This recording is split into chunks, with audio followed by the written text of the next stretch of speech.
Ladies and gentlemen, this is Alistair Cooke and a very special Omnibus. Today, we have only one item, but it is the noblest item in English dramatic literature, Shakespeare's King Lear. We've brought Peter Brook over from London to direct it. Virgil Thompson has written and will conduct a special musical score. And for his first appearance, his first television appearance in this country, you will see Orson Welles as King Lear. Now, the play will run without any division of acts or any interruptions of any kind.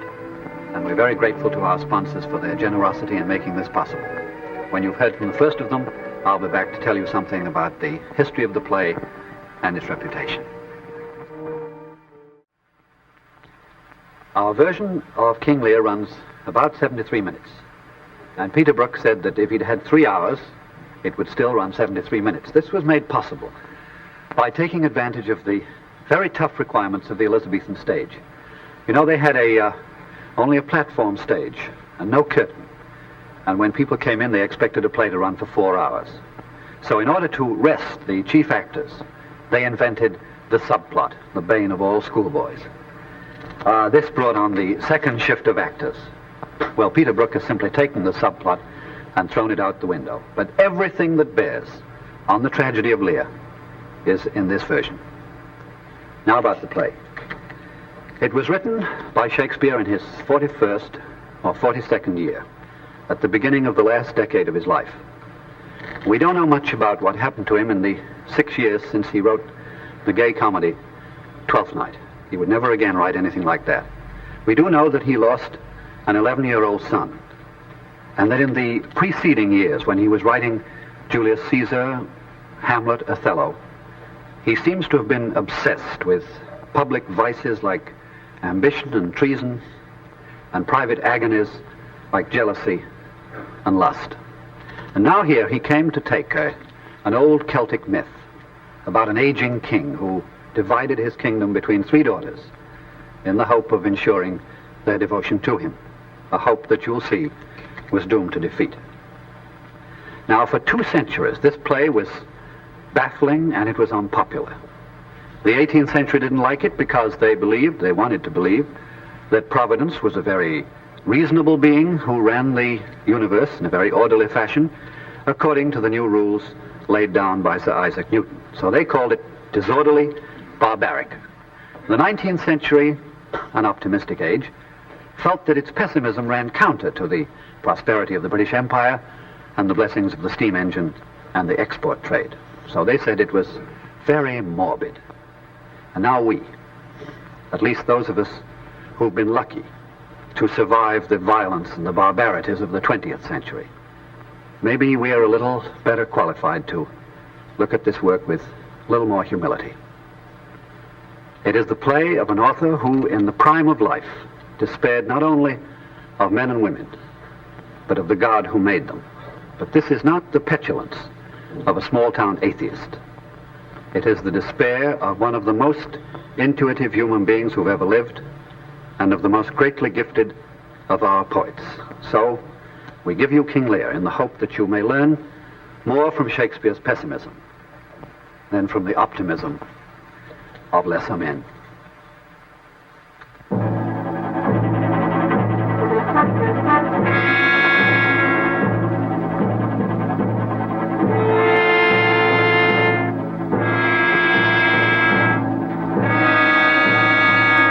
Give me the map there. Now, we have divided in 3 our kingdom. It is our fast intent to shake all cares and business from our age, conferring them on younger strength. Cornwall, and you are no less loving son of Albany, we have this hour a present will to publish our daughters' several dowers, that future strife may be prevented now. Tell me, my daughters, which of you, shall we say, doth love us most, that we our largest bounty may extend where nature doth with merit challenge? Goneril, our eldest born, speak first. Sir, I love you more than word can wield the matter.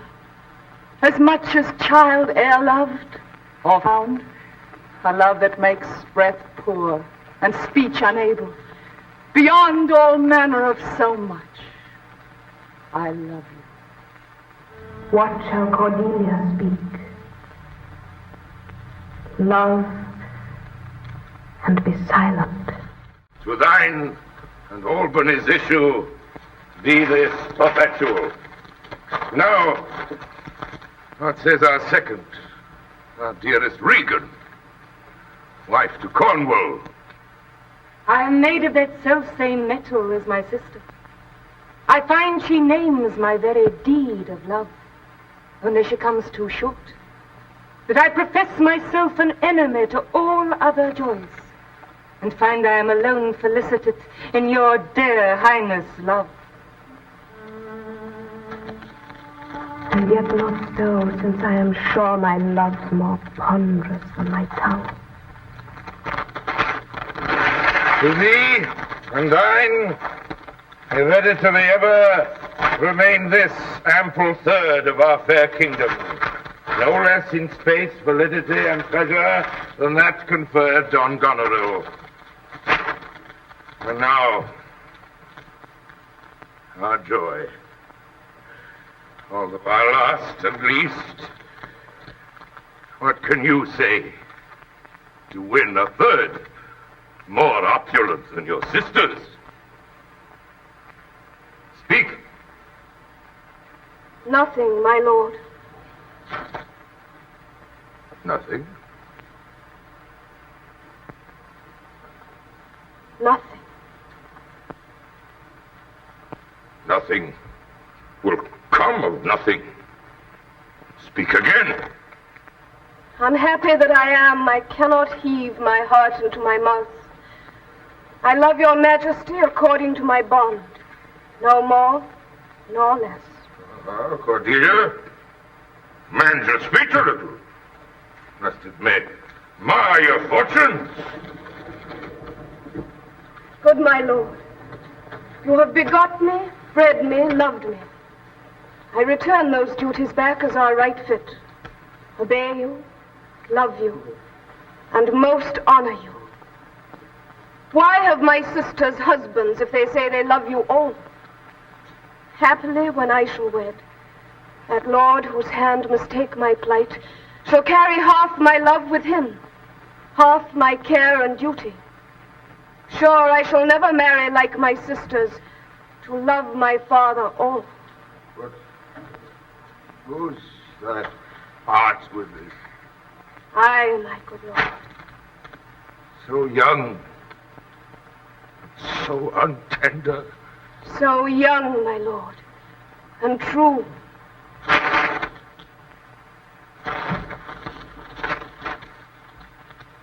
Let it be so. Thy truth then be thy dower. Here I disclaim all my paternal care, propinquity and property of blood.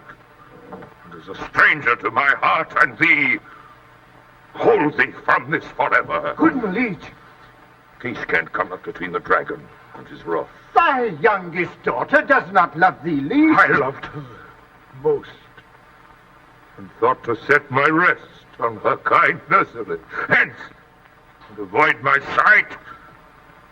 Cornwall and Albany, with my two daughters' dowers, digest this third. I do invest you jointly with my power. Ourself by monthly course, with reservation of 100 nights by you to be sustained, shall our abode make with you by due turns. Royal Lear, whom I have ever honored as my king, revoke thy gift. On thy life no more! Man, my life I never held but as a pawn to wage against thine enemies, nor fear to lose it, thy safety being the motive. Out of my sight! Be better, Lear.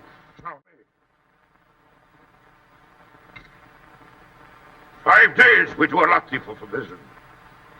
On the 6th, to turn thy hated back upon our kingdom. If on the 10th day following thy banished trunk be found in our dominions, the moment is thy death. Away.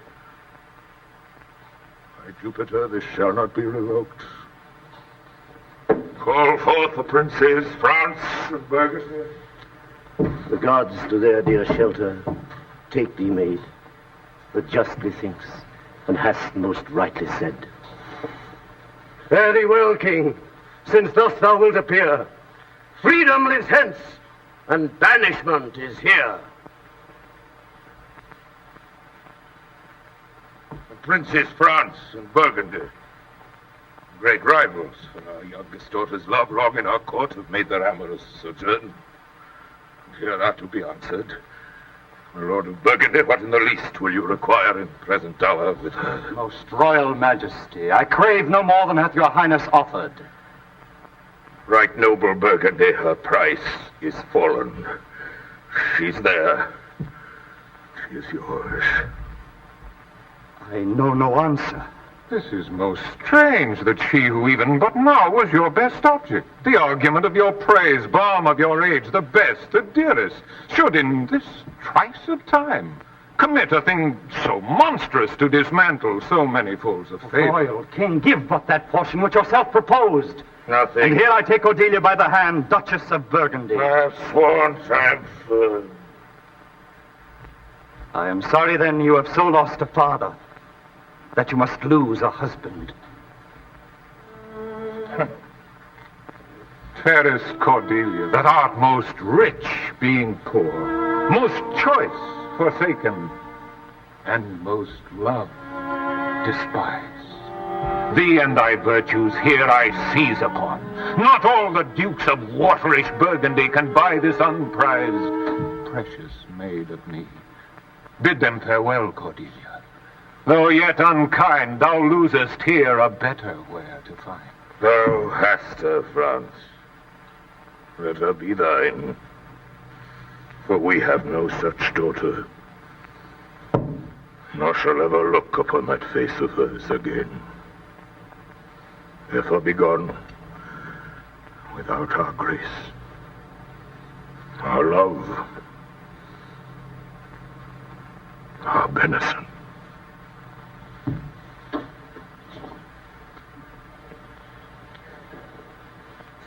Sister, it is not a little I have to say of what most nearly appertains to us both. I think our father will hence tonight. That's certain. And with you. Next month, with us.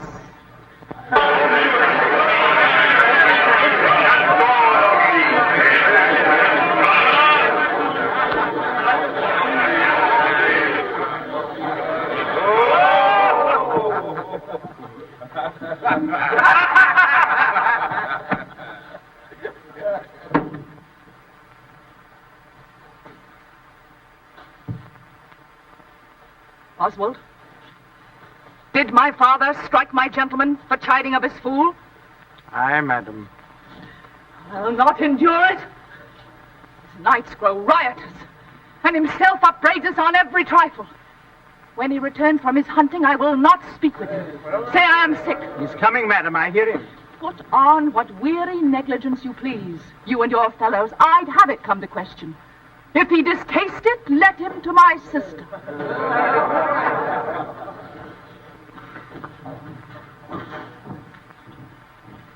Be not scared, shot for dinner.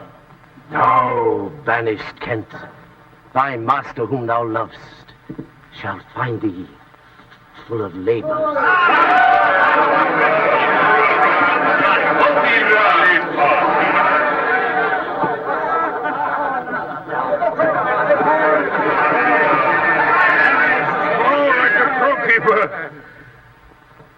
Now, what art thou?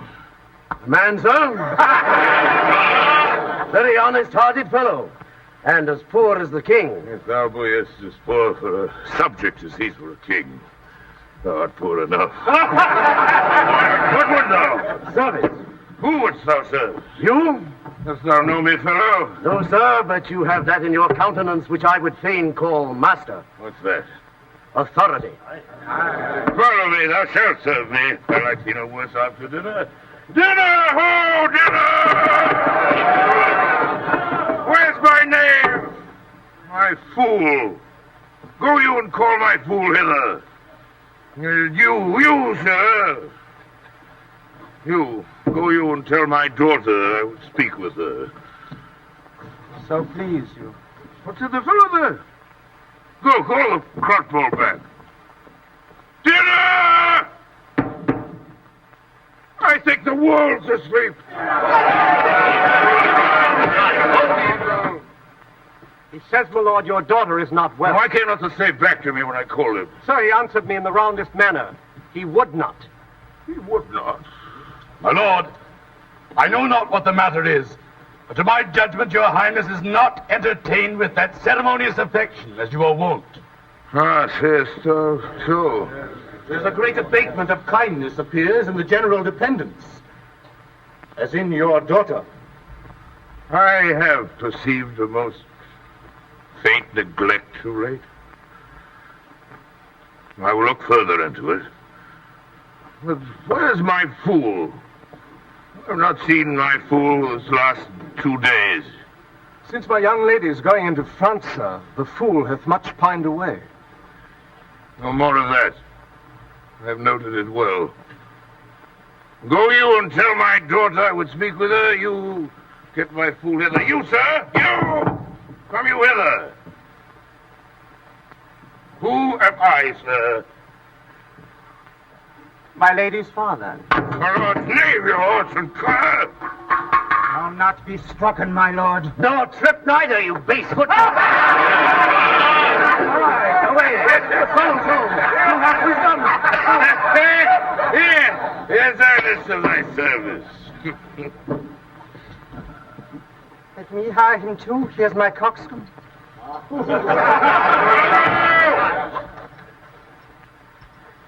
Oh, now, my pretty Dave.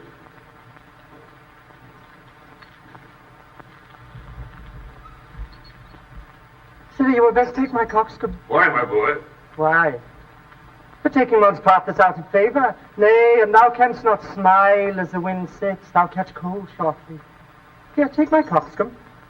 Why, this fellow hath banished 2 one's daughters.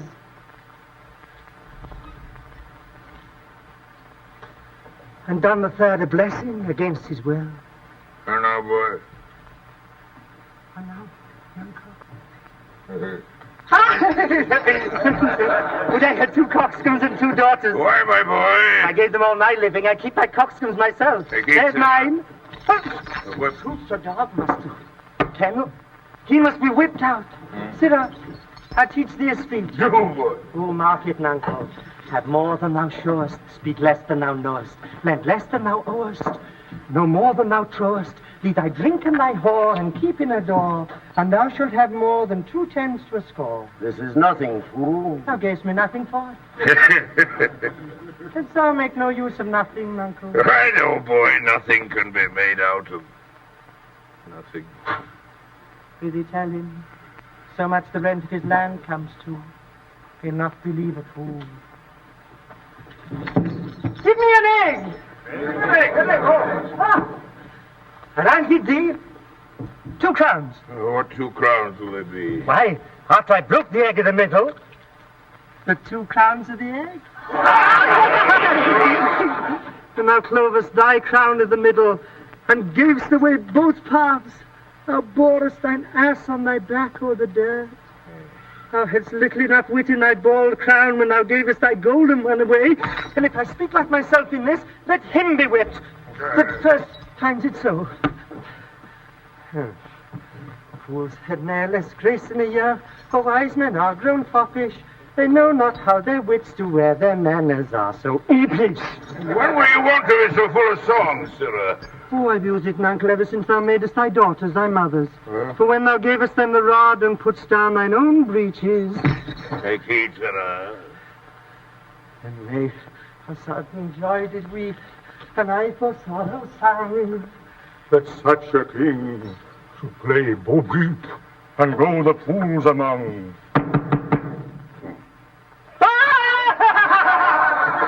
And they for sudden joy did weep, and I for sorrow sang.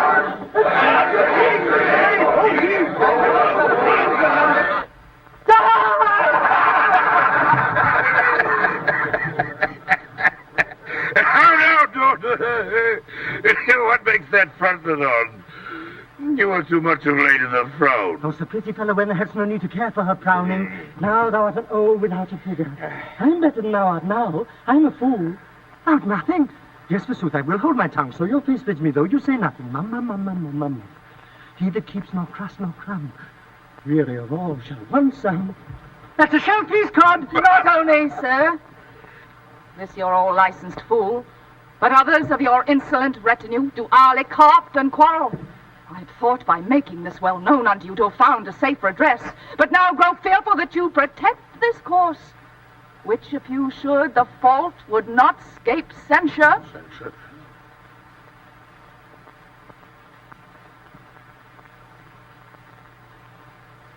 Are you our daughter? You know, Uncle, the head sparrow fed the cuckoo so long, it had its head bitten off by its young. So out went the candle, and we were left darkly. Would you would make use of your good wisdom and set aside these dispositions? Oh, may not an ass know when the cart draws the horse? What chuck I love thee? Does any here know me? This is not Lear. Who is it that can tell me who I am? Dear Shadow. Your name, fair gentlewoman? Admiration, sir, is much of the savor of other of your new pranks. As you are old and reverend, should be wise. Here do you keep 100 knights and squires, men so disordered, so debauched and bold, that this our court, infected by their manners, shows like a riotous inn. Epicurism and lust make it more like a tavern or a brothel. The shame itself to speak for instant remedy. Be then desired by her, who else will take the thing she begs, a little to disquantity your train. Saddle my horses. I'll not trouble thee. Yet have I left a daughter. Is it your will?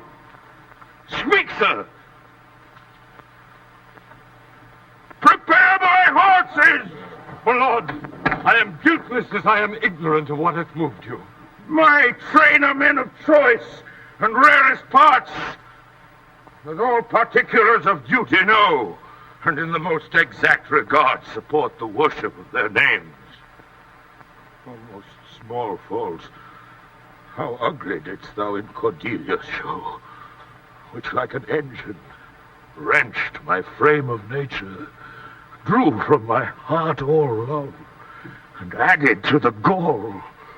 Oh, Lear! Lear! Lear! Beat at the gates and let thy folly in, and thy dear judgment out. Go, go, my people! Listen! Hear nature! Hear, dear goddess, hear. Suspend thy purpose. Thou didst intend to make this creature fruitful, into her womb convey sterility, fry up in her the organs of increase, that from her loins no hopeful branch may spring.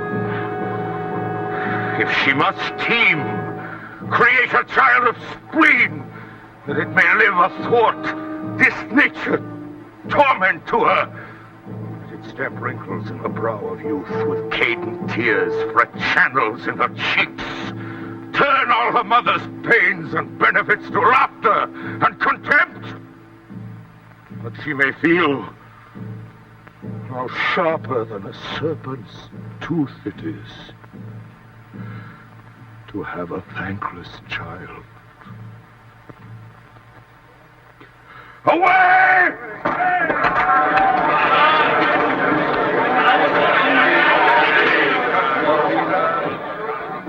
Do you mark that?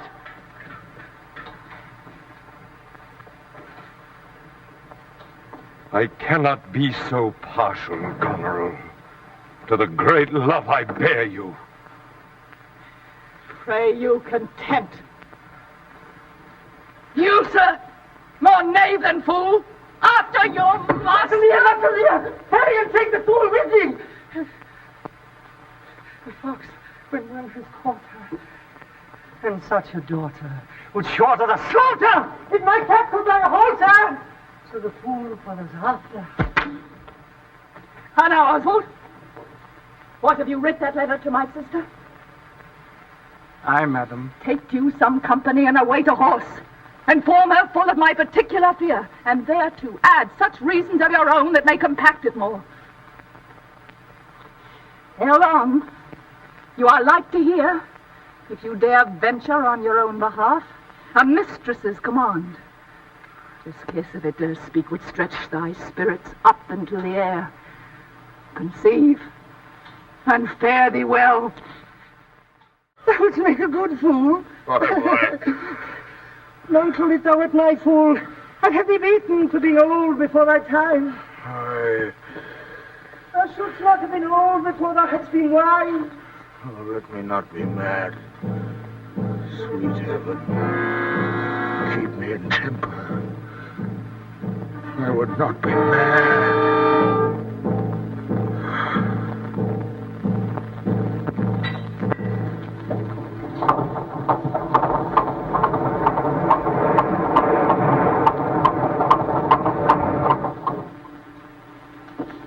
Returning to thee, friend, art of the house of Regan? Nay, Where may we set our horses? in the mire. Prithee, if lovest me, tell me. I love thee not. Why dost thou use me thus? I know thee not. Fellow, I know thee.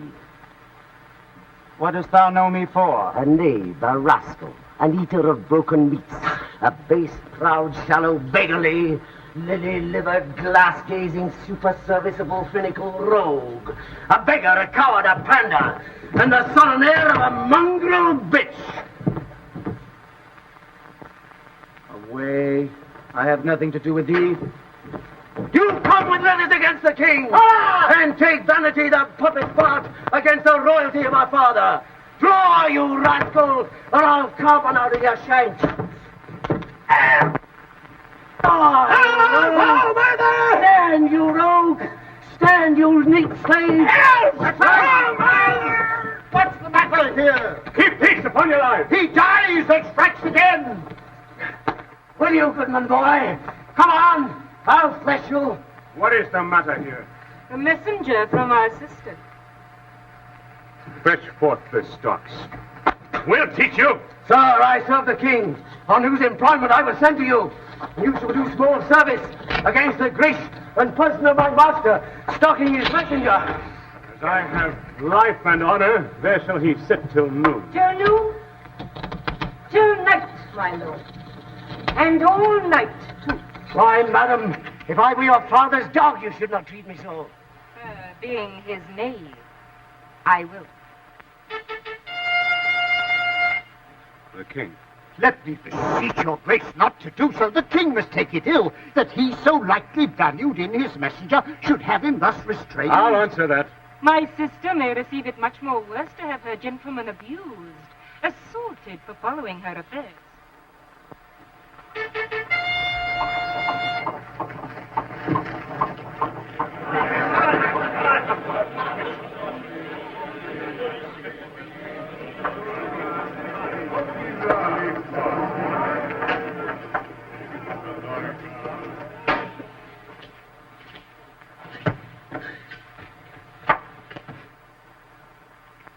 Hail, dear Grace.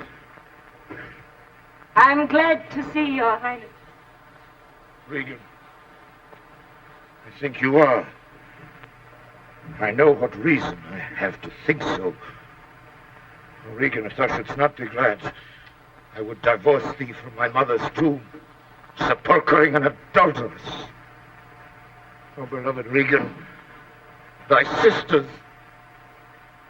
naught. I could scarce speak to thee, nor not believe. Thou depraved a quality. Oh, Regan. I pray you, sir, take patience. I have hope you less know how to value her deserts than she to scant her duty. See you? I cannot think My curse is on her. Oh, sir, you are old. Nature in you stands on the very verge of her confinement. You should be ruled and led by some discretion that discerns your state better than you yourself. Therefore, I pray you that to our sister you do make return. Say you have wronged her. Ask her forgiveness.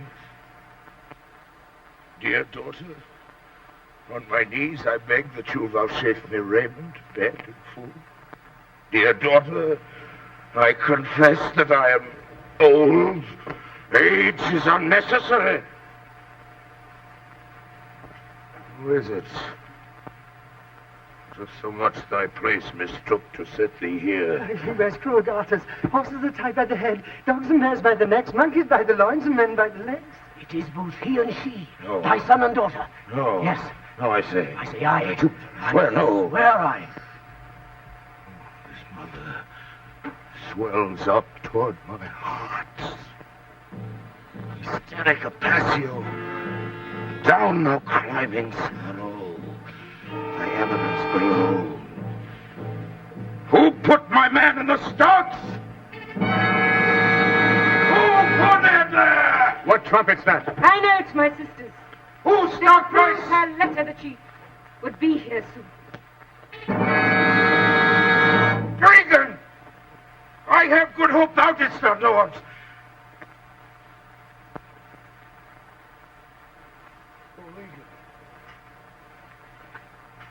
Take her by the hand. Why not by the hand, sir?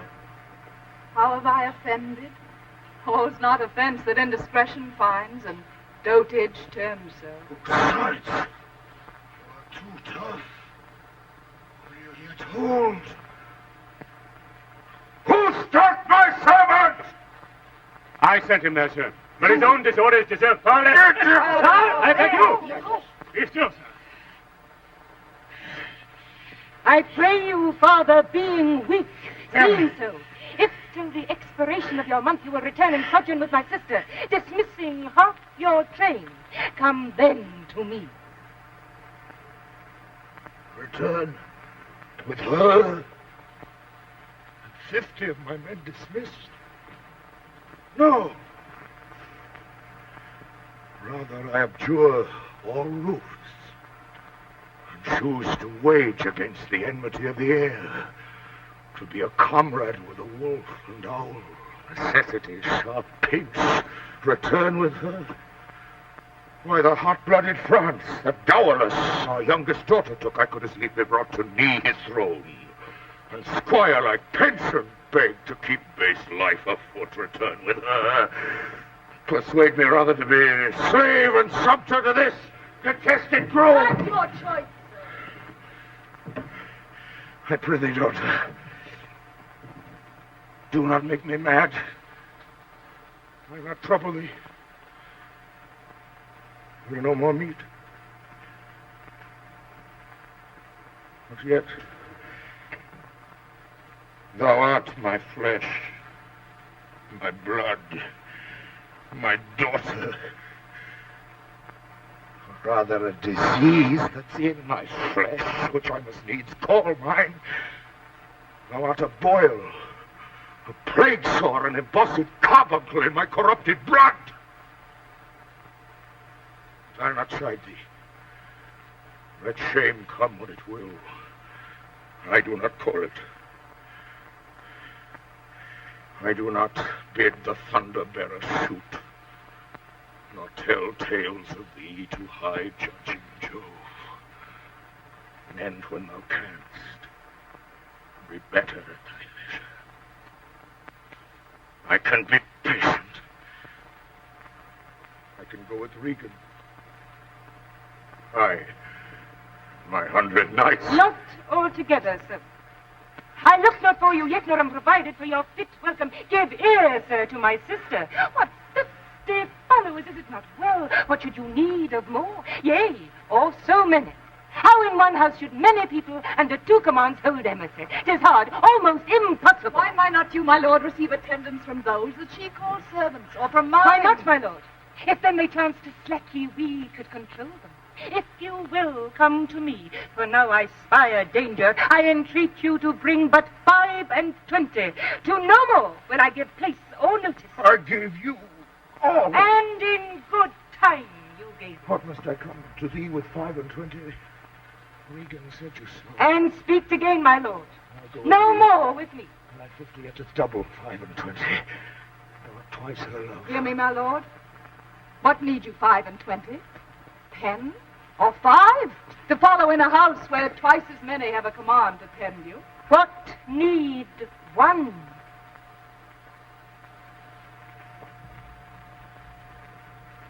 No reason not to need. Our basest beggars are in the poorest thing superfluous. Allow not nature more than nature needs. Man's life is cheap as beasts. Thou art a lady. If only to go warm were gorgeous, why nature needs not what thou, gorgeous, wearest, which scarcely keeps thee warm. But for true need, you haven't given up patience. Patience I need. You see me here, you gods, a weak old man, as full of grief as age, wretched in both. If it be you that stirs these daughters' hearts against their father, fool me not so much to bear it tamely. Touch me with noble anger, and let not women's weapons, water drops, stain my man's cheeks. No, you unnatural hags! I will have such revenges on you both that all the world shall... I will do such things.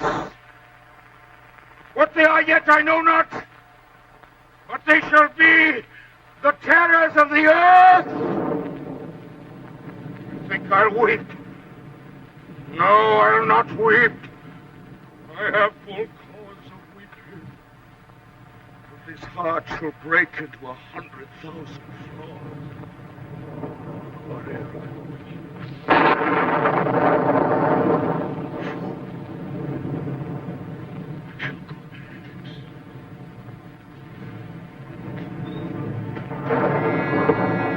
Let us withdraw. It will be a storm. This house is little. The old man and his people cannot be well bestowed. 'Tis his own blame, hath put himself from rest, and needs must taste his folly. For his particular I'll receive him gladly, but not 1 follower. So am I purposed. 'Tis best to give him way. He leads himself. Alas, the night comes on, and the high winds do sorely ruffle. For many miles about there's scarce a bush. Shut up our doors. Shut up your doors, my lord. 'Tis a wild night. My Regan counsels well. Come out of this storm.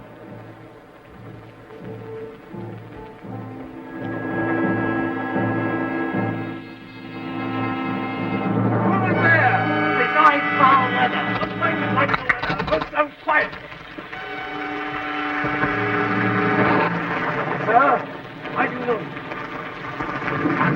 There comes a power into this scattered kingdom who have secret fleet in some of our best ports and are at point to show their open banner. Now, make your speed to Dover. When you do see Cordelia, show her that way. Fire in the storm, I'll go seek the king. He that first lights her in, follow the other.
That make it grateful man!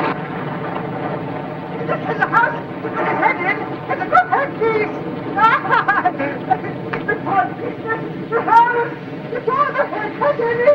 The head and teeth! The louse! The baker's very penny! The metal of bait! His curl! What is his heart? The bait! Shall all the corn cry woe! A time he schemed to wait! For the levy it was a fair woman, but she made mouths in a glass! Rumble thy belly full. Spit fire, spout rain!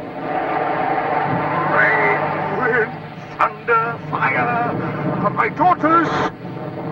I tax not you, you elements, not blood. I never gave you kingdom, called you children. You owe me no subscription. Then let fall your horrible pleasure. Here I stand, your slave, a poor, infirm, weak and despised old man.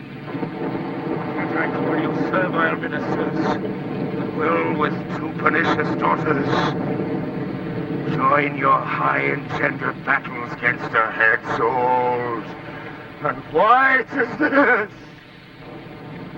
Oh, despise!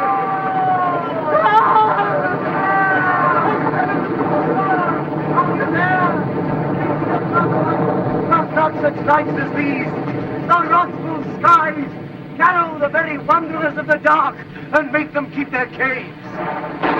Let the great gods that keep this dreadful pother o'er our heads find out their enemies now. Tremble, thou wretch that hast within the undivulged crimes unwhipped of justice. Hide thee, thou bloody hand. Thou perjured and thou simular virtue, that art incestuous, close pent-up guilt, rive your concealing countenance, and cry these dreadful summoners, grace! I am a man who sinned against. Sinners. Hard by here is a hovel.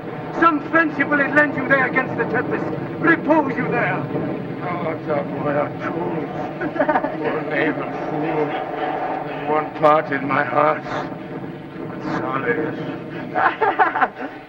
He that has, and the little tiny wit, with hey-ho, the wind and the rain, was made of... All on, I will endure.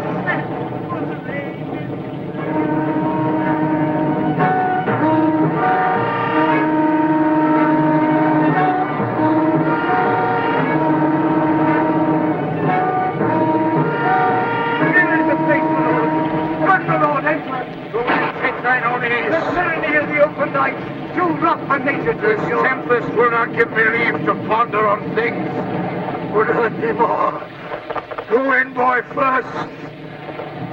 My wits.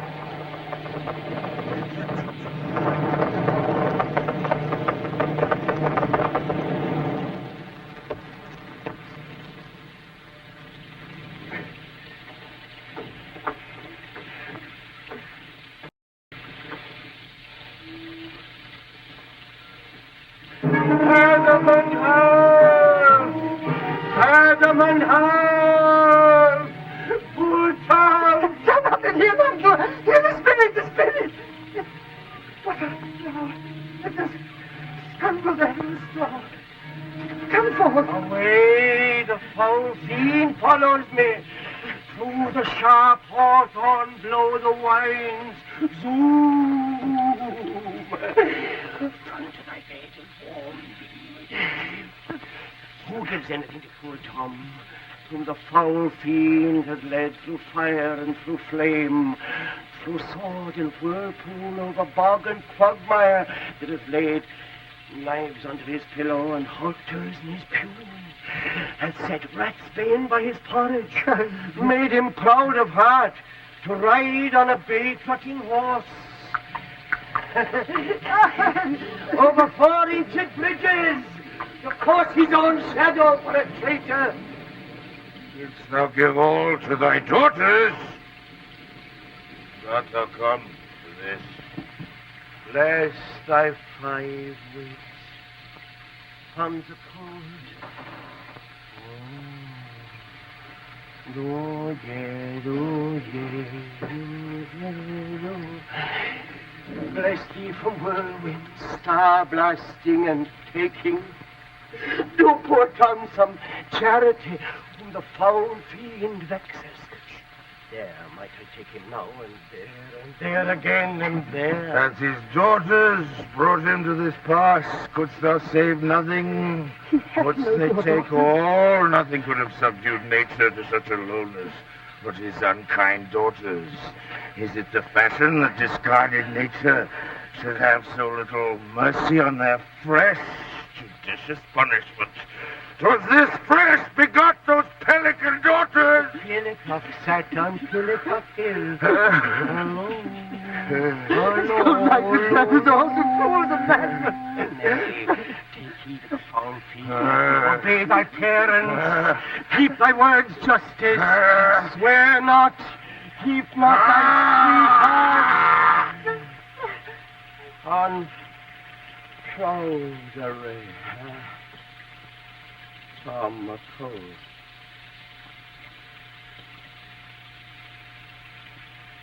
I have been a serving man, proud of heart and of mind, that combed my hair, curled my hair too, wore gloves and my cap, served the lust of my mistress's heart, and did the act of darkness with her, swore as many oaths as I spake words, and broke them all in the sweet face of heaven.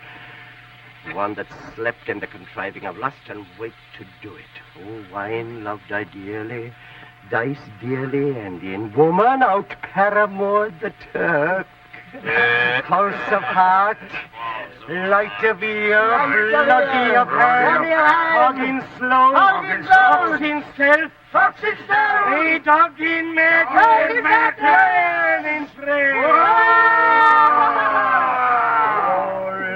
Not the creaking of shoes, nor the rustling of silks betray thy poor heart to woman.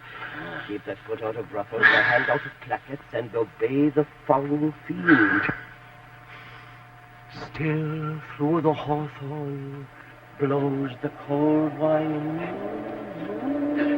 Pretty Michael, tell me whether a madman be a yeoman or a gentleman. Possessor. A king. A king. Let him pass by. He's mad. I'll see their trial first, those pelican daughters. Now, you she-foxes! Oh. Look where he stands and glares. Come o'er the bourne, Bessie to me. Must not speak why she dares not come over to me. The cat is grey. I will arraign them first. There's Goneril! Come hither, mistress. Is thy name Goneril? She cannot deny it. Try thee mercy, I took thee for a joint stool. There's another! Sworn looks proclaim what's no hard is made on. Stop her there! Sword fire! Corruption in the fray! The little dogs and all.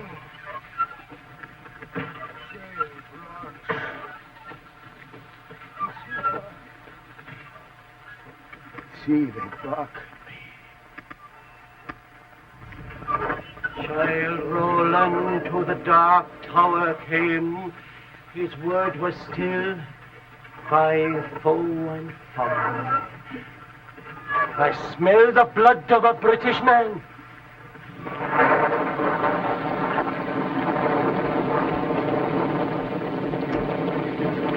Alone at Gloucester. Where is the king? Where is the king, my master? In here. But trouble him not. His wits are gone. I have overheard a plot of death upon him. Take up thy master. If thou shouldst dally half an hour, his life stands in assured loss. Take up. This way, my lord. I will keep still with my philosopher. Make for Dover, friend, where thou shalt meet both welcome and protection. Frederick calls me and tells me Nero is an angler in the lake of darkness. Pray, innocent, and beware the foul fiend. No noise, no noise. I'll to supper in the morning.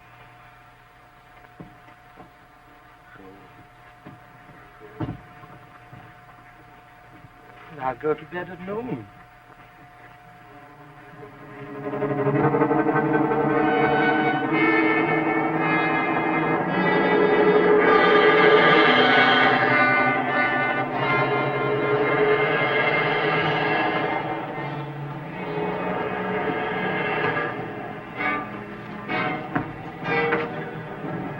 Traitor. Ingrateful fox. What means your graces? Good my friends, consider. Do me no foul play, friends. Seize him!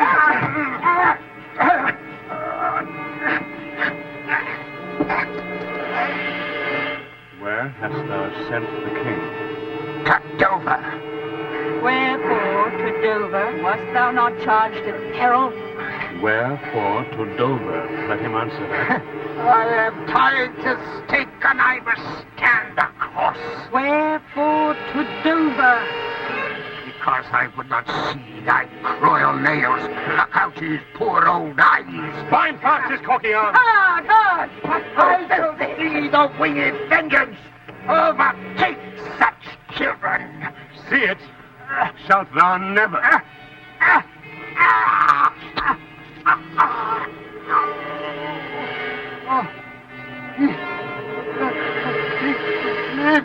Liammóir, give me some strength. One side will mock another. The other too. If you see vengeance. Hold your hand, my lord! I have served you ever since I was a child. What better service have I never done? And now to bid you hold. And now you jump. Bella, nay then, come on, and see the chance of anger. Stand up. Slain. Now you have one eye left, my lord, to see some mischief on him.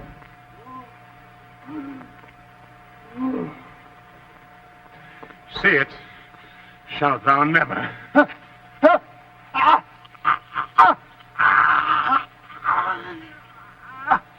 Out, vile jelly. Where is thy luster now? Shut him out at gate. How is my lord? How look you? I've received a hurt. Turn out that eyeless villain. Throw that slave on the dunghill. Oh, Regan, I have bleed apace. Untimely comes this wound. Give me your arm.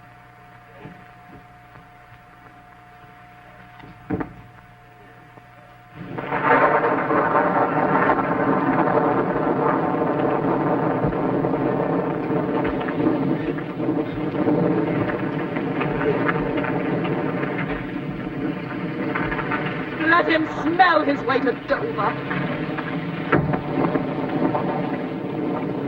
Goneril, you are not worth the dust which the rude wind blows in your face. Milk-livered man. See thyself, devil. Proper deformity seems not in a fiend so horrid as in wolf. Vain fool. Marry your manhood. You.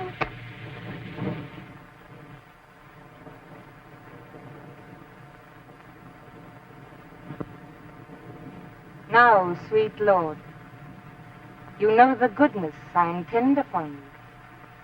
Tell me but truly, but then speak the truth. Do you not love my sister? An honored love. But have you never found the forfended way, my brother's place? That thought abuses you? I never shall endure her. Dear my lord, be not familiar with her. Fear not.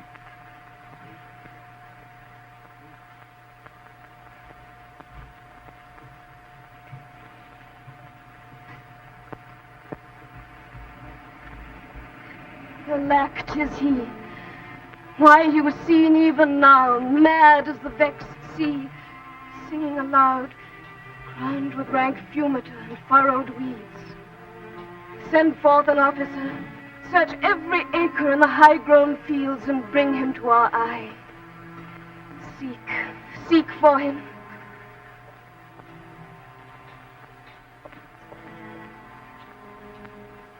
News, madam. The British powers are marching hitherward. 'Tis known before. Our preparation stands in expectation of them. Oh, my dear father, it is thy business that I go about. Therefore, great France, my mourning and sad tears have pitied. No blown ambition doth our arms incite, but love, dear love, and our aged father's right. Soon may I hear and see him.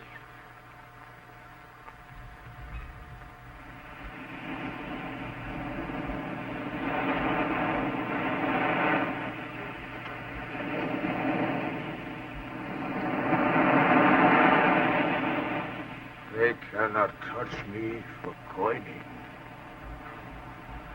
I am the king himself.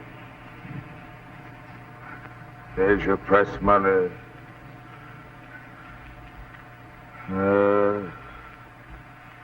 They told me I was everything.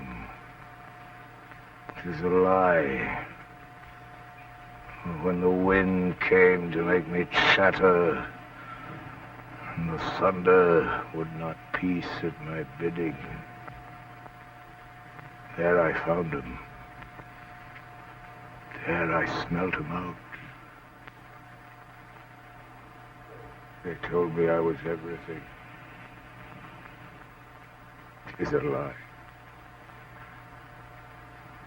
I am not ague-proof.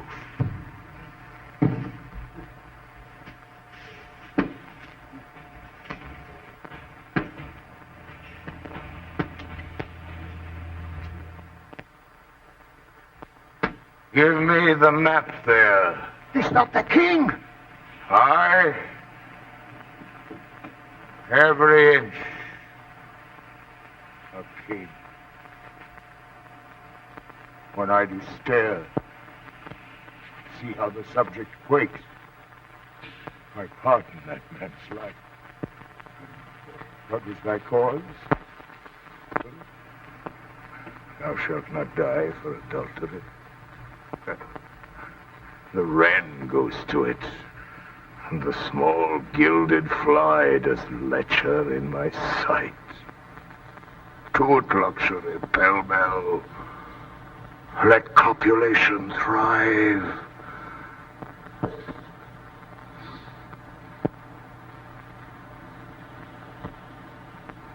Behold yon simpering dame, that minces virtue, and does shake the head to hear of pleasure's name.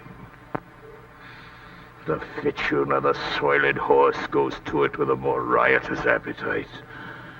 Down to the waist their centaurs, the women all above. But to the girdle do the gods inherit. Beneath is all the fiends. There's hell. There's darkness. There's the fiery pit. Burning, scalding, stench, consumption.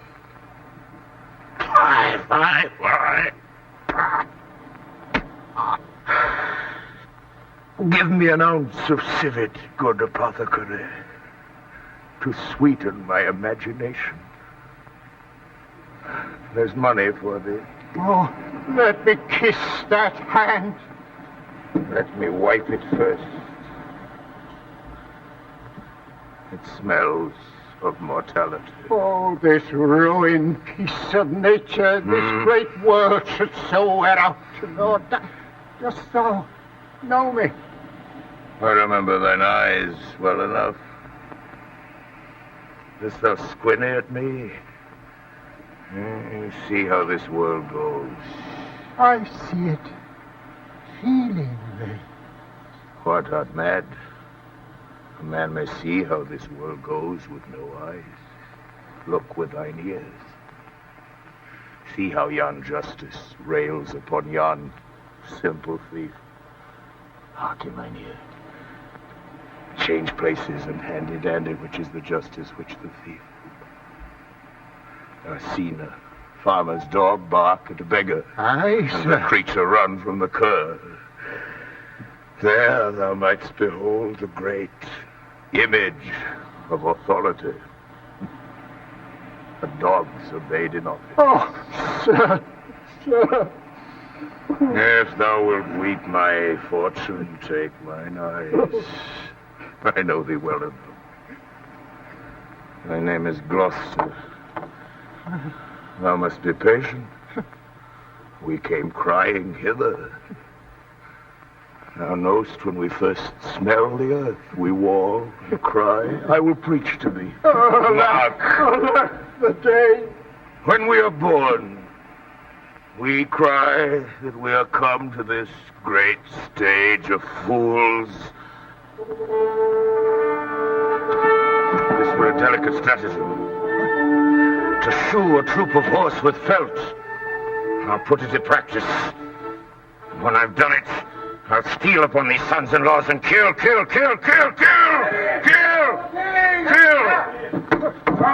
I'm a king. My master's a king. Know you that? Not a loyal one. We obey. Get me a surgeon.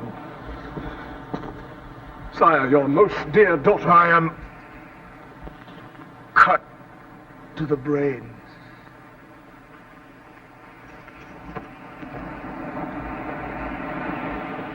The king is mad.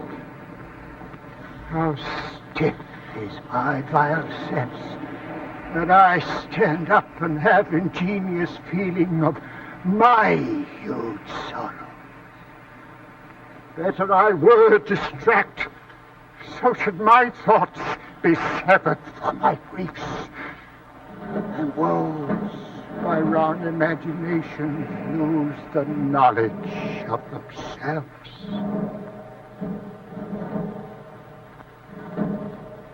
Far off, methinks, I hear the beaten drum.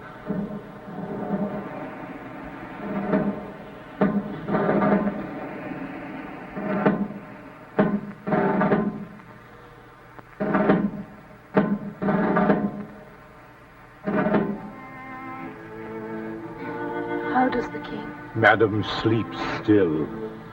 Oh, you kind gods, cure this great breach in his abused nature. Untuned and jarring senses, oh, wind up of this child-changed father. So please your majesty, that we may wake the king. He hath slept long. Be governed by your knowledge.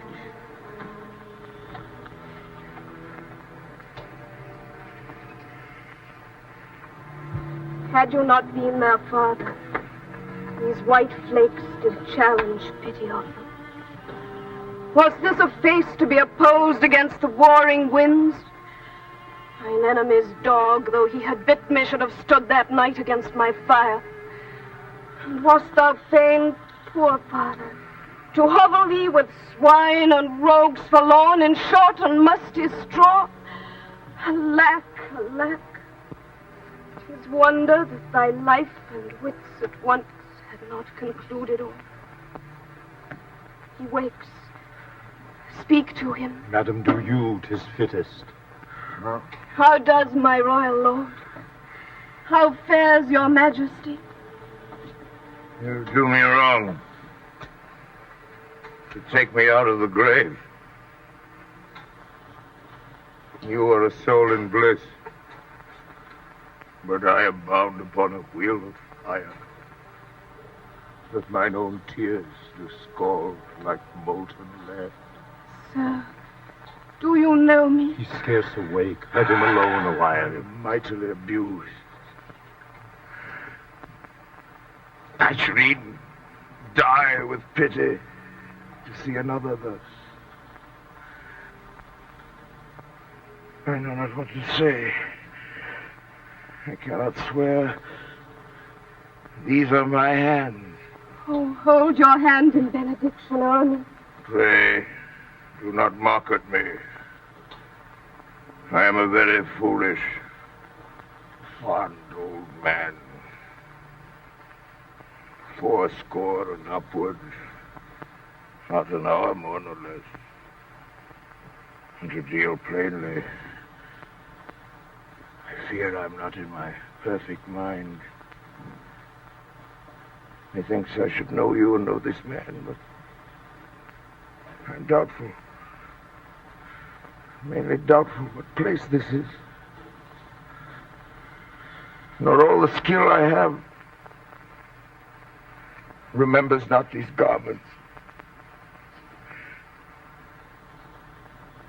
Nor know I where I did lodge last night. Do not laugh at me, for as I'm a man, I think this to be my child, Cordelia. So I am. Be your tears wet? If you have poison for me, I will drink it. I know you do not love me, for your sisters have, as I do remember, done me wrong. They have some cause. You have not. No cause. No. No cause. Am I in France? In your own kingdom, sir.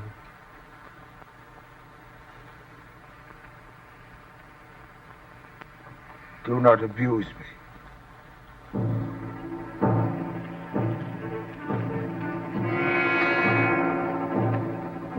Some officers, take them away. Guard them till their greater pleasures first be known that are to censure them. We are not the first, who with best meaning have incurred the worst.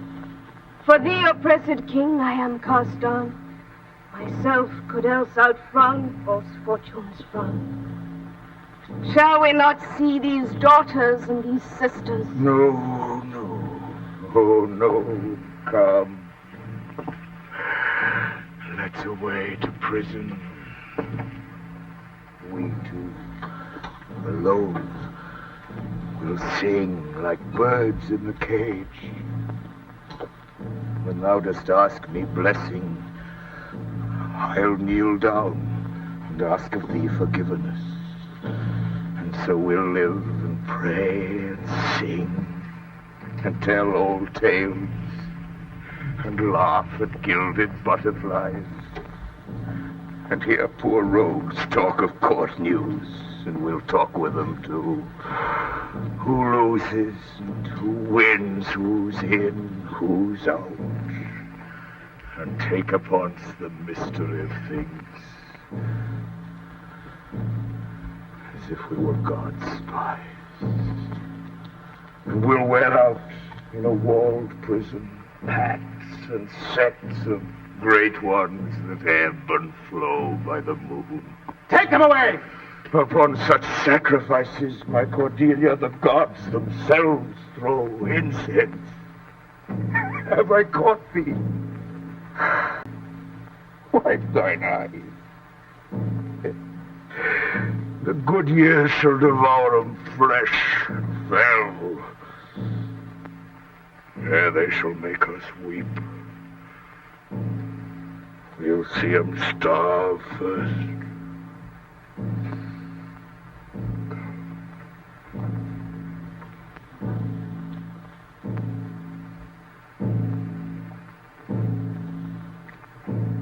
Come hither, Captain. Hark. Take thou this note. Follow them. One step I have advanced thee.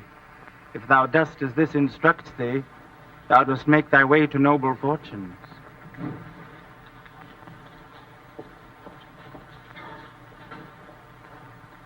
Sir, I thought it fit to send the old and miserable king to some retention. With him I sent the queen, my reason all the same.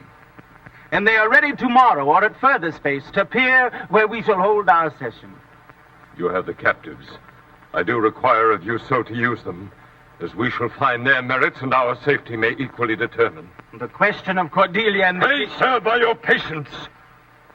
I hold you but a subject of this war, not as a brother. That's as we list to grace him. In his own grace he does exalt himself?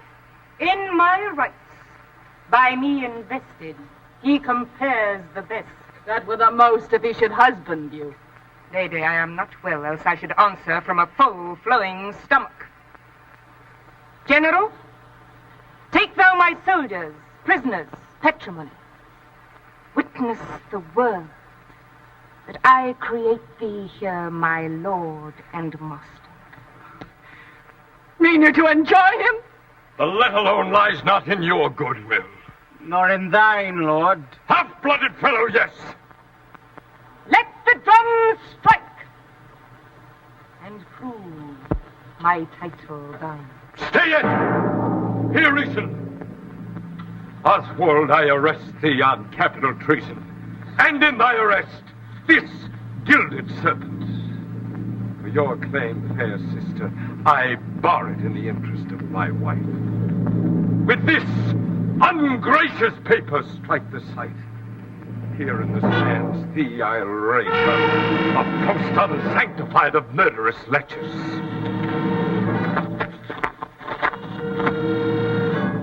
Beloved Oswald, let our reciprocal vows be remembered. You have many opportunities to cut him off. If he return the conqueror, then am I his prisoner, and his bed my jail. From the loathed warmth whereof deliver me, and supply the place for your labor, your wife, so I would say, affectionate servant, Goneril!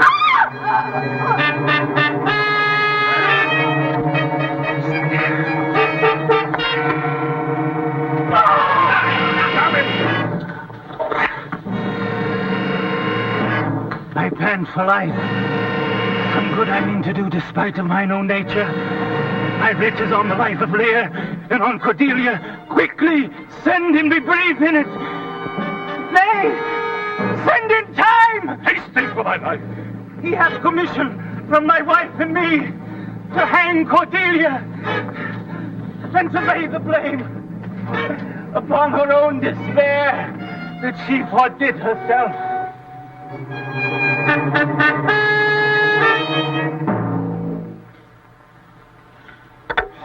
Oh!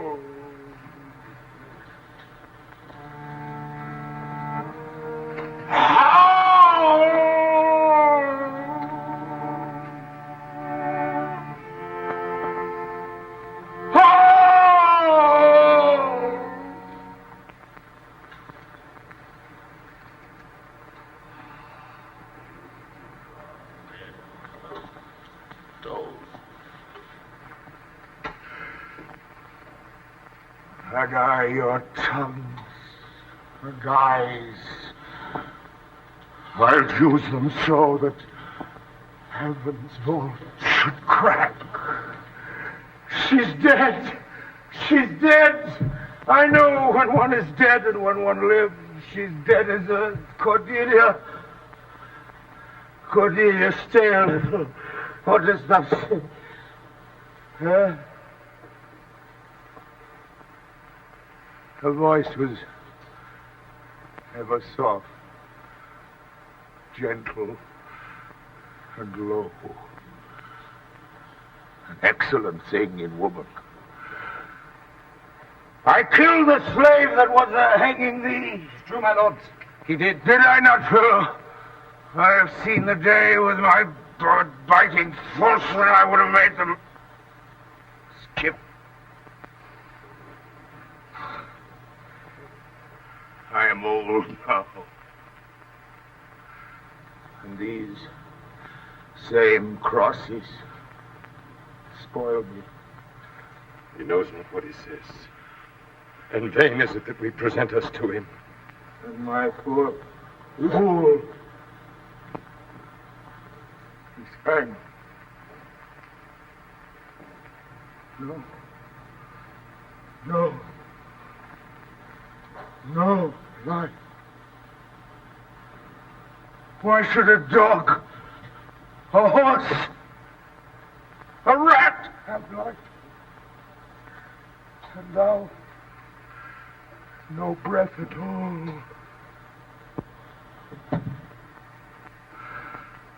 Thou come again. Never. Never! Never! Never.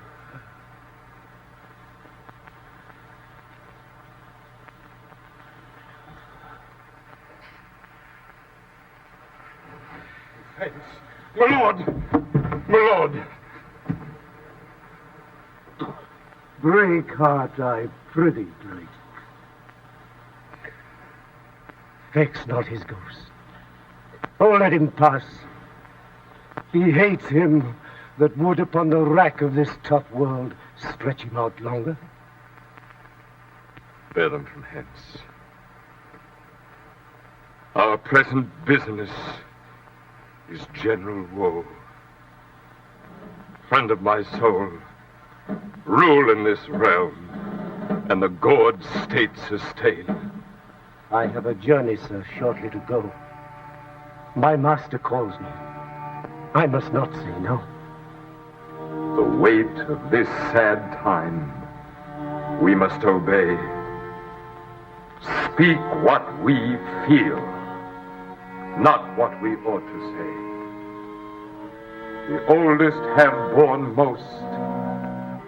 We that are young shall never see so much, nor live so long.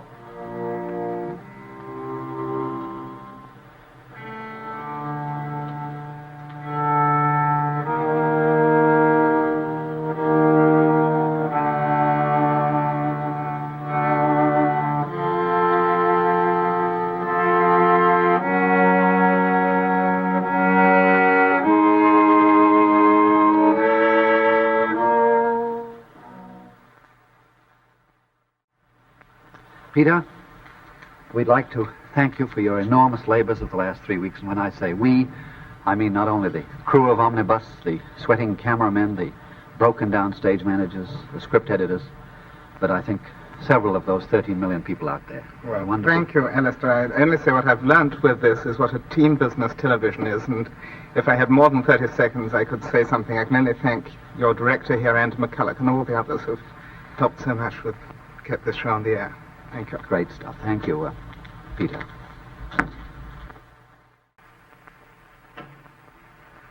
Next week we shall have for you a new film of Suxdorf called Symphony of a City. The city is Stockholm.